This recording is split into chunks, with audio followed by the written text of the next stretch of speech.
우리가 필사본들을 검증할 참이네. 자, 여기 있네. 나는 그에게 네 번째 필사본을 내밀었다. 안 하는 편을 택하겠습니다. 그가 말했다. 그리고 그는 칸막이 뒤로 조용히 사라졌다.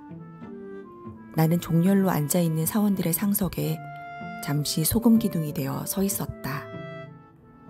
정신을 차리자마자 나는 칸막이 쪽으로 진격했다. 그리고 그에게 그런 터무니없는 행동에 대한 이유를 요구했다. 왜 거부하는 거지?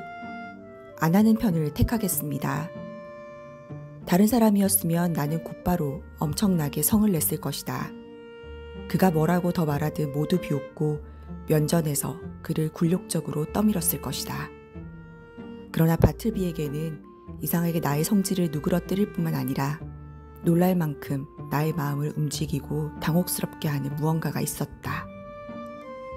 어느 일요일 아침 나는 어느 유명한 목사의 설교를 들으러 트리니티 교회에 가게 되었다. 도착하고 보니 조금 이른 시간이어서 잠깐 사무실에 들러야겠다고 생각했다. 다행히 내게 열쇠가 있었다. 그런데 자물쇠에 꽂을 때 방 안쪽에서 삽입된 무언가가 내 열쇠를 막고 있다는 걸 알게 됐다. 나는 깜짝 놀라서 소리를 질렀다. 그때 놀랍게도 안쪽에서 다른 열쇠가 돌아갔다.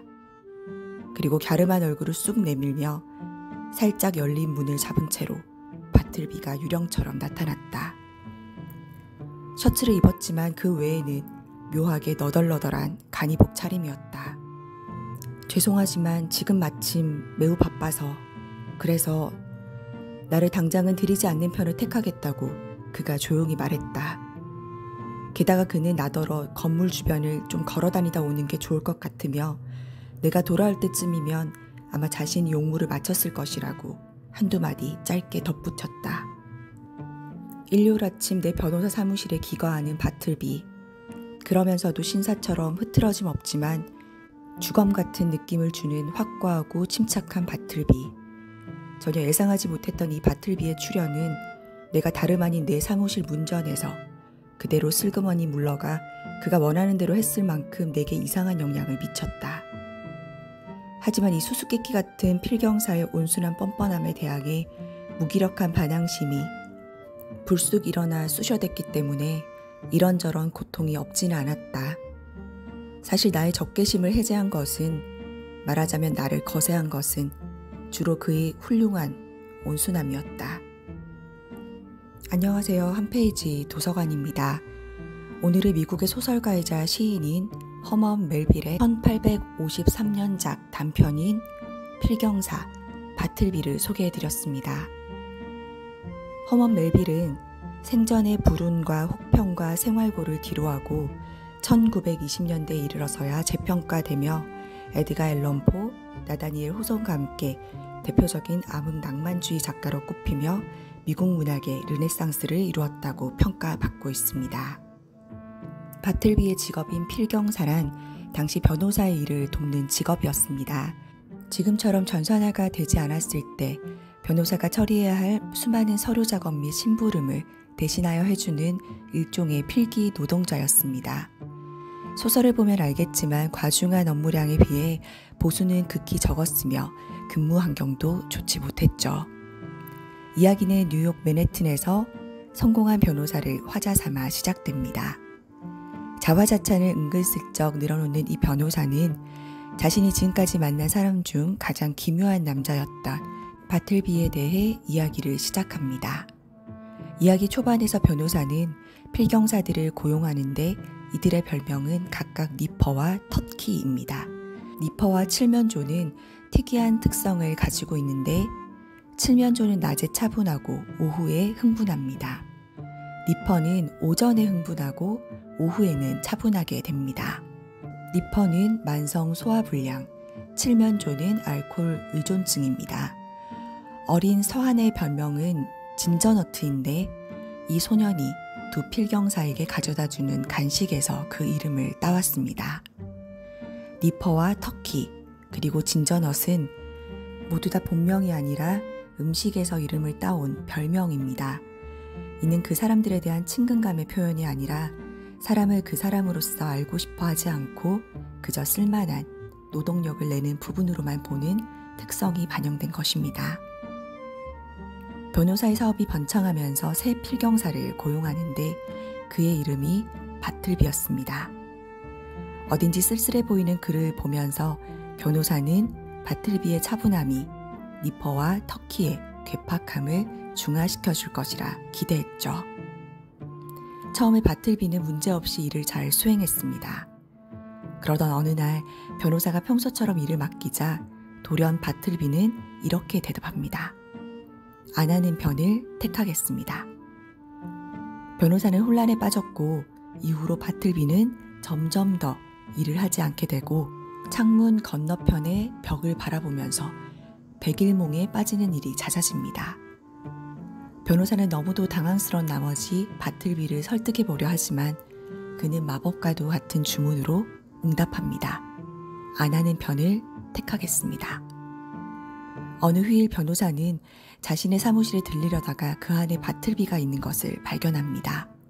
바틀비는 그곳에서 살고 있었던 거죠.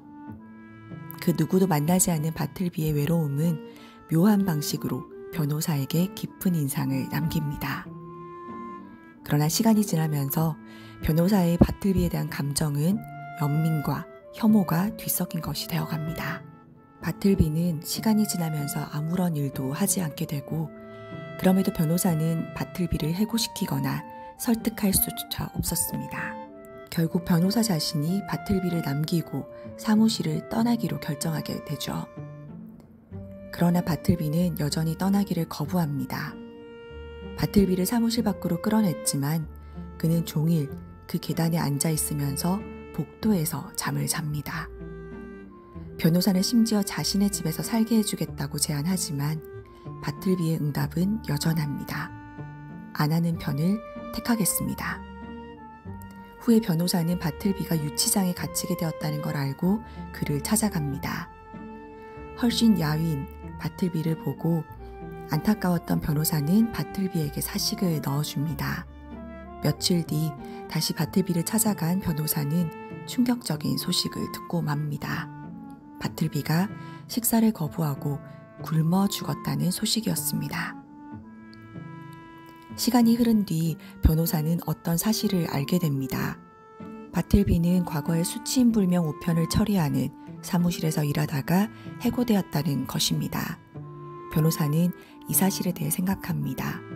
바틀비가 태워버리기 전에 읽은 수치인불명 우편에는 얼마나 많은 안타까운 사연들이 담겨져 있었을까. 바틀비는 그곳에서 갈 곳 잃은 사연들을 불태우며 무슨 생각을 했을까. 그가 그러고 싶지 않습니다 라는 한마디로 점점 업무를 거부해가고 연명조차 포기해버리게 된 뒤에는 그런 자초지정이 있었던 겁니다. 변호사의 탄식과 함께 작품은 끝을 맺습니다. 아 바틀비여, 아 인류여.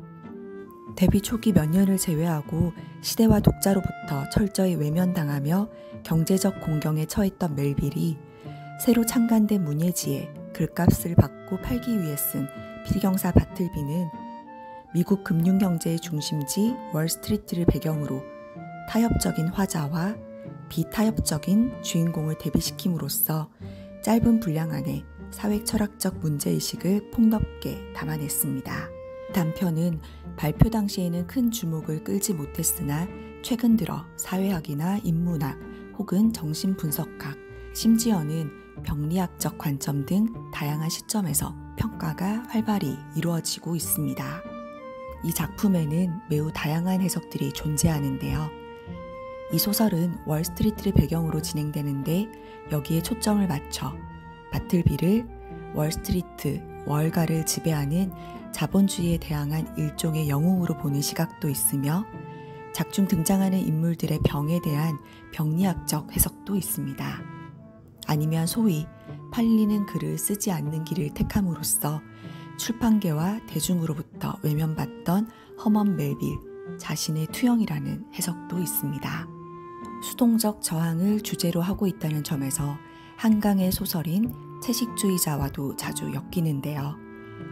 어떤 해석이든 미국 고등학교 교과서에 수록되었을 뿐 아니라 전 세계에서 교양서로 널리 읽히고 있는 이 19세기의 작품은 시간이 흐를수록 선연한 빛을 발하며 우리 시대의 고전으로 자리매김을 하고 있습니다.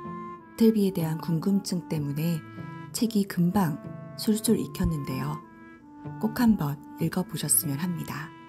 다음에도 또 새로운 고전으로 찾아뵙겠습니다. 감사합니다.